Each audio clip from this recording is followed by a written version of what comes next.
Paz do Senhor Jesus, meus irmãos. Hoje nós vamos a mais um tema que será trabalhado dentro da nossa célula Gênesis. O texto que eu quero fazer a leitura é Lucas, o capítulo é o capítulo de número 9 e o versículo é o versículo de número 49. Diz assim: E disse João: Mestre, vimos um homem expulsando demônios em teu nome. Então procuramos impedi-lo, porque ele não era um dos nossos, ou ele não andava conosco. Então Jesus respondeu: Não impeçam, pois quem não é contra vocês é a favor de vocês. Aqui eu vejo dois papéis desempenhados e eles são muito interessantes, são dignos de serem analisados e estudados. O primeiro papel é o papel do homem a qual a Bíblia não dá o nome.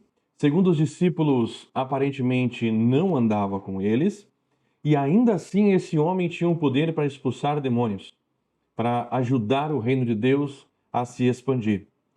O que eu enxergo nesse homem era um homem que com certeza de alguma forma acompanhava Jesus, só que sem uma proeminência, sem aparecer, não é? E tinha entendido a palavra de Deus, tinha entendido o Evangelho do Senhor Jesus Cristo e estava contribuindo para que o reino crescesse, estava contribuindo para que o inimigo perdesse. Então eu percebo nesse homem algo muito interessante, chamado proatividade. Proatividade trata-se do comportamento de quem faz as coisas sem mesmo precisar ser mandado, de quem identifica a necessidade, se coloca como um canal para a solução, sem que ninguém mesmo lhe mande que o faça alguma coisa. Será que a proatividade é importante na vida de um cristão, de um líder de célula, de um líder em treinamento? É aquele que faz sem mesmo lhe ser mandado. Então existe o desobediente, que você manda e ele não faz. Existe o obediente, que você manda e ele faz. E existe os proativos, que identificam as necessidades, buscam os recursos e fazem. E acabam surpreendendo. Esse tipo de pessoa são as pessoas que em empresas se tornam os líderes, se tornam os gerentes. Esse tipo de pessoas são aqueles que na sua família a sua opinião é sempre muito importante. Na igreja, são pessoas que facilitam o trabalho no reino de Deus. São pessoas que identificam a necessidade, não olham para o medo, não esperam que alguém perceba o que ele já percebeu para que mande ele fazer. Ele vai lá e faz. Nós percebemos nesse homem proatividade. Em contrapartida, nós temos os discípulos.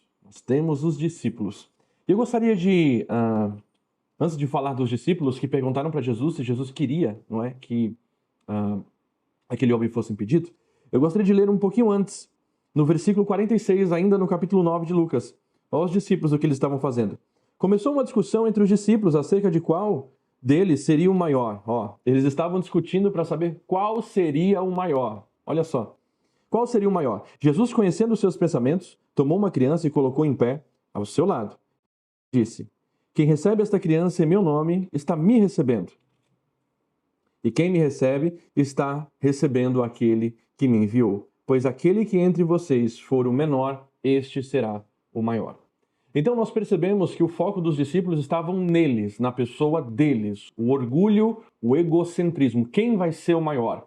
Aí Jesus pega uma criança, coloca no meio e fala: olha, quem for como uma criança, quem se comportar como tal, no sentido da inocência, livre, né, desse sentimento de arrogância, livre desse sentimento de soberba, não é? Então, nós percebemos o que nos discípulos? Que a visão deles estava fechada para o externo. Fechada para o externo, para as pessoas que precisavam. Eles estavam olhando para eles. E quando eles viram alguém que estava fazendo o que era para eles fazerem e ainda obtendo sucesso, logo eles quiseram barrar e quiseram parar aquela pessoa. Então os discípulos naquele momento estavam sendo displicentes com o reino de Deus. Displicente com as coisas de Deus. Ora, se aquele homem estava fazendo, é porque tinha trabalho a ser feito. E eles, ao invés de estarem fazendo o que era para fazer, estavam se metendo em confusão, querendo saber quem era o maior, olhando para dentro e esquecendo do trabalho externo, que é o real trabalho da igreja do Senhor na terra. Então, nós encontramos aqui o tema dessa mensagem: displicência versus proatividade. displicência versus proatividade. A displicência trata-se do ato de você ser relaxado com as coisas que você realmente tem que fazer. Aqui, o que estava fazendo os discípulos serem displicentes era o simples fato de olhar para dentro, olhar para si. Ora, quem será o mais importante? Pedro, sou eu. João, sou eu. Nossa, olha lá, alguém está pregando, alguém está expulsando demônios, vamos impedi-lo. Jesus, podemos impedir ele porque ele não é um grande como a gente, ele não é um de nós, ele não faz parte do nosso clube. Que coisa absurda, meus irmãos. É óbvio que os discípulos estavam ali aprendendo como nós estamos aprendendo também. Então serve a lição para nós, para não cometermos o mesmo erro. Às vezes olhamos para dentro de nós e falamos, está tudo bem, a minha célula está bem, ganhei pelo menos mais uma pessoa aí esse mês e está tudo certo. Olha para a seara que tem do lado de fora. Olha para o tanto de pessoas que necessitam, os teus vizinhos, os teus familiares, não é? Quando você tem o foco no reino e não em você, quando você tem o foco nas coisas de Deus e não em você, a soberba não toma conta da sua vida. Você se torna uma pessoa humilde e disponível para o reino de Deus. E aí, que não fazem, e quando alguém vai fazer, essa pessoa quer impedi-lo. Por quê? É porque quando um proativo entra em cena, ele denuncia as falhas, erros e relaxos do displicente, sem dizer nada, porque ele está fazendo. Ele começa a fazer, ele começa a incomodar. Então, entenda uma coisa. Se você sair do quadradinho do displicente e entrar no quadrado do proativo, você vai incomodar o displicente, que você está fazendo. Então, pessoas ficarão incomodadas. Você tem que ignorar e ouvir o que Jesus está dizendo. Continue, continue, continue, continue. Ajunte para mim, ajunte almas, ajunte vidas. Faça milagres, ore, expulse demônios, faça, ganhe almas, expanda a tua célula, que a tua célula vire 1, 2, 3, 4, 10, que você se torne um supervisor, que você se torne um coordenador, que você se torne um pastor, que você se torne uma pessoa tremendamente, poderosamente usada por Deus, e não importa o que o displicente vai falar. Então, quando você se torna um proativo, é certo que o displicente vai se levantar, porque foi o que os discípulos fizeram, ok? Ou então você pode escolher o outro lado, você pode ser um displicente, aí vai ser uma vida mais confortável, vai ser uma vida mais tranquila, você não precisa ser cobrado por mim, por seu líder, por seus pastores, você não precisa, tá tudo certo, por quê? Porque você é displicente, você é um relaxado. E nem sempre você acorda e fala assim, hoje eu quero ser um displicente, hoje eu quero ser um relaxado. Não, não é isso.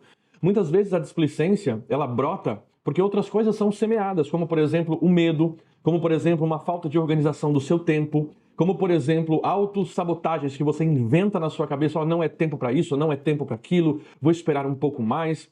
Você quer ver só uma coisa que dá muita base para o displicente? Eu preciso ser bom para alcançar bons resultados, então eu sou ruim, por isso eu alcanço resultados ruins, então vou me preparar. Vou me preparar. E prepara. 1 ano, 2 anos, 3 anos, 4 anos e continua sendo a mesma pessoa, não muda, os frutos não mudam. Porque a Bíblia diz, Paulo ensina em Coríntios, que um planta, o outro rega, e Deus dá o crescimento. Nem o que planta é alguma coisa, nem o que rega é alguma coisa, mas sim Deus que dá o crescimento. Precisa estar disponível, ter uma vida de oração, uma vida consagrada, uma vida santificada, pelo amor de Deus. Eu não estou falando aqui de falta de preparo, não é isso, tem que se preparar com certeza. Mas o que você precisa focar é ter uma vida cheia de Deus e ousadia. Vou repetir. Ousadia. O displicente, ele é medroso. O displicente, ele não é ousado. Eu não estou dizendo que o fato de você ter medo ou ter dificuldades em fazer algumas coisas, que você é displicente. Porque o proativo também tem medo, mas ele faz com medo. Entende? O proativo, ele também tem medo de errar, mas ele faz com medo de errar. O proativo também se sente despreparado, mas ele vai lá e faz despreparado mesmo. Entende? Pô, pastor, você está falando que a pessoa não precisa de preparo para fazer? Não é isso que eu estou falando. Eu estou falando que muitas pessoas têm capacidade de fazer, mas o medo fala para ele, você é despreparado. Você fala, então eu vou despreparado mesmo. Mas ele tem que olhar para si, claro, ele não conseguiria expulsar demônio aquele homem se ele não tivesse acompanhado Cristo por um tempo, ok? Então temos que acompanhar a Cristo. Vocês são inteligentes, eu não estou falando que se faz a obra de forma relaxada. Isso aí é um outro assunto para uma outra ministração, fazer a obra, porque tem gente que quer fazer e faz, mas faz relaxadamente. Não, é um terceiro caso, não é isso que estamos falando. Estamos falando de pessoas que têm capacidade e não fazem, porque são displicentes. Estamos falando de pessoas que sim, também têm capacidade, mas têm medo, como o displicente tem medo, mas ele vai lá e faz.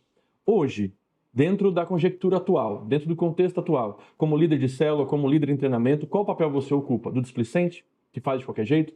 traz o cartão de célula de qualquer jeito, traz o tema de qualquer jeito, não se importa com as coisas que tem que ser realmente bem feita, recebe o cartão do visitante, manda uma mensagem, quiçá se mandar a mensagem, né? Como líder de célula, não acompanha as pessoas que têm que ser acompanhadas, não ora, não discipula, o nome disso é displicência. E a pessoa que é displicente, pastor, o que acontece com ela? Ora, se você está conectado à videira e você é um ramo que não dá fruto, você vai ser cortado, meu irmão. É o que a Bíblia diz. Não é? Então tem pessoas que perderão a sua salvação por serem displicentes. Eu não estou condenando ninguém. Isso é um alerta para que você não seja como os discípulos estavam sendo naquele momento. Os discípulos, no decorrer da história, eles foram evoluindo, eles foram crescendo com os ensinamentos de Jesus. E esse é o nosso objetivo, que através dos ensinamentos de Cristo, através do meu pastorado, através das pregações, você cresça e você não caia na armadilha da displicência de olhar para você e falar, tá bom assim, a posição que eu tô já é uma posição boa. Não, não, não, não, não. Enquanto eles estavam falando, olha, eu sou grande, quem vai ser o maior? Tinha alguém endemoniado precisando de Jesus. Tinha alguém precisando do evangelho, e aquela pessoa que não estava preocupada em ser grande, aquela pessoa que não estava preocupada no status quo, estava lá expulsando o demônio. Aí os discípulos foram lá querendo impedir essa pessoa. E Jesus falou, não, deixa ele fazer. Então, eu te convido à proatividade. No final aqui dessa mensagem, eu te convido a ser um líder extraordinário, a ser uma pessoa que é proativa, que consegue observar e entender as necessidades e ir e fazer. Fazer a obra, visitar, ganhar vidas, cuidar bem delas, incentivar as pessoas a ganharem outras vidas para Jesus Cristo. A palavra de Deus nos ensina que Deus não nos deu espírito de temor, mas sim de ousadia. O Espírito Santo nos leva a sermos ousados, a fazermos a obra de Deus do jeito certo, a obra de Deus da forma correta, sem passar por cima de ninguém, sem desrespeitar ninguém, porque muitas pessoas também no ímpeto de fazer, não é? Acabam machucando pessoas. Esse não é o objetivo, é fazer uma coisa leve, mas fazer. Fazer. Como está a sua vida de oração? Proativa ou displicente? Como está a sua vida de jejum? Proativa ou displicente? Como está a questão da leitura da palavra de Deus? Proativa ou displicente? Como está a sua liderança de célula? Proativa ou displicente? Você que é um líder em treinamento, como é que está a questão do seu treinamento? Você é proativo ou você é displicente? A sua questão familiar, você é proativo ou você é displicente? No teu evangelismo pessoal, você é proativo ou você é displicente? No teu devocional, você é proativo ou você é displicente? Nas tuas ofertas, você é proativo ou você é displicente? Observe a sua vida, ponto a ponto, fala, poxa, aqui eu sou proativo, mas aqui eu sou displicente, eu preciso melhorar. Surpreenda, surpreenda. Quando olharem te procurar, fala, cadê ele? Está lá fazendo a obra, ganhando almas. Quem não trabalha, dá trabalho. Eu não estou dando trabalho para ninguém, eu estou fazendo a obra. Eu estou trabalhando para Deus, trabalhando para Cristo, cheio do Espírito Santo, glória a Deus. Atos 1:8, nós olhamos e percebemos, eu falei isso na última ministração, que a igreja quis ficar em Jerusalém. Jesus mandou que ficasse em Jerusalém até que fossem revestidos de poder. Mas depois do poder tinha que ir evangelizar. Atos 1:8 eles escolheram ficar em Jerusalém, não é? Atos 8:1, a igreja foi perseguida e eles se dispersaram e pregaram a mensagem por todos os lugares.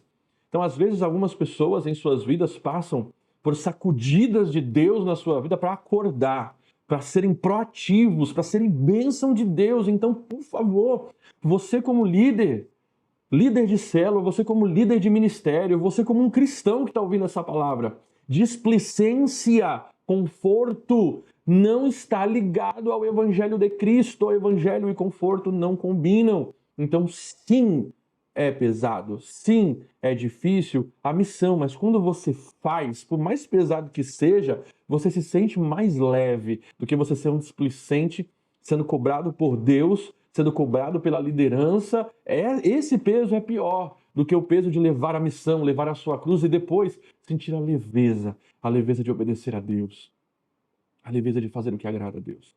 O que precisa hoje para você romper em fé, para você ser uma bênção? Você não pode ser aqueles que olham apenas para si. Você não pode ser um daqueles que apenas olham para si. Você não pode ser um daqueles que tentam impedir os outros. Você tem que ser aquele que não está no meio da soberba, não está no meio do status quo. Você tem que ser aquele que está buscando ajudar vidas, sendo um instrumento verdadeiro de Deus na face da terra. Se você já é assim, então mantenha-se assim, evolua cada vez mais e pegue os teus liderados e ensine eles a serem assim também.